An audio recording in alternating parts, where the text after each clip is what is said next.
Hey guys, and for today's video, I'm going to be talking about the Washington Commanders at the Detroit Lions. And the Commanders won 45-31 in a shocking upset. Like, this was crazy. Jaden Daniels showed up and he's at least going to win a Super Bowl or two. The way he's playing in the playoffs, like, the moment is not too big for him, especially this young. He looks like a veteran that's been in the league for 5+ years. Like, it's crazy how good he is already, especially in the playoffs. Like, the regular season was impressive. But what makes it even more impressive is he's getting even better in the playoffs. But the thing is, the Lions did have a lot of injuries on defense, but that was one of their big issues, but also the offense. Goff throwing 3 picks doesn't help, and a strip sack too. This was a good game in the first half, and actually, this was the most points scored in a second quarter in playoff history.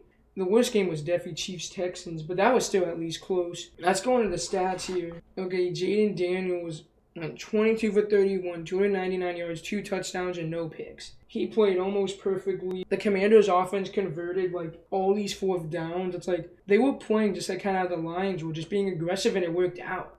This has been an amazing season for them. All right, let's go on to rushing. Brian Robinson Jr. had 15 carries for 77 yards, 5.1 average, and 2 touchdowns. Had a really good day. Jaden Daniels, 16 carries for 51 yards, 3.2 average. Austin Ekeler, 6 carries for 47 yards, 7.8 average. And Jeremy McNichols, 4 carries for 8 yards, 2-yard average, and a touchdown. Okay, receiving. De'Ami Brown had 6 receptions for 98 yards, 6.3 average.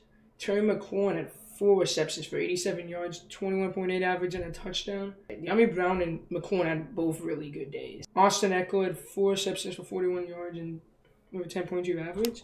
Austin Ekeler, too, like, he didn't get too many opportunities, but when he did, rushing and receiving, he really took advantage of it. And Zach Ertz, 5 receptions for 28 yards, 5.6 average, and a touchdown. Pretty solid day, too. It was kind of just that safety blanket for Jaden Daniels if no one else was open. But, yeah, he did his job, did good. Okay, so the Commanders' defense had a weird day because they gave up over 30 points, but they had some big stops with getting 2 sacks and 4 interceptions. Goff threw 3, and Jamison Williams threw 1 on a trick play. We'll talk about that more with the Lions when we talk about them, but Jeremy Chin had 1 interception. Mike Sandrisdale had 2 interceptions. Dorrance Armstrong had 2 sacks.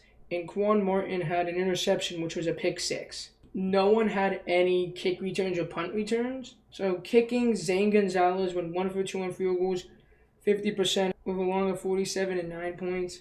Had an okay day.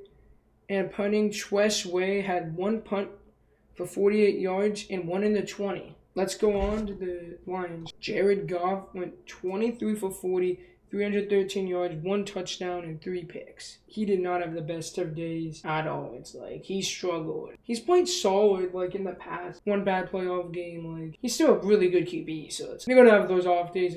Jahmyr Gibbs, 14 carries for 105 yards, 7.5 average, and 2 touchdowns. Had a really good day. Helped the rushing attack a lot. And Jamison Williams, 1 carry for 61 yards and a touchdown. And David Montgomery, 7 carries for 28 yards and averaging 4 yards a carry. Amon-Ra St. Brown, 8 receptions for 137 yards and a 17.1 average. Jahmyr Gibbs, 6 receptions for 70 yards and 11.7 average. And Sam Laporta, 6 receptions for 51 yards and 8.5 average and a touchdown. Another thing that didn't help is the Lions' defense had a terrible day. Not getting a sack, interception, no turnovers at all. That didn't help. And they turned the ball over 5 times, so that doesn't help in the playoffs at all. Like when you gotta be almost perfect. Because it depends on the team. Kick returns, Craig Reynolds, 4 returns for 93 yards, 23.2 average. And Khalif Raymond, 1 return for 21 yards. Jake Bates was 1 for 1 on his field goals and was 100%. His only field goal was 28 yards and he had 7 points overall. And Jack Fox had 1 punt for 43 yards. And yeah, guys, that's going to be it for the video. I'm still shocked the Commanders are in the NFC Championship. And yeah, and until next time, everyone, peace out. Bye.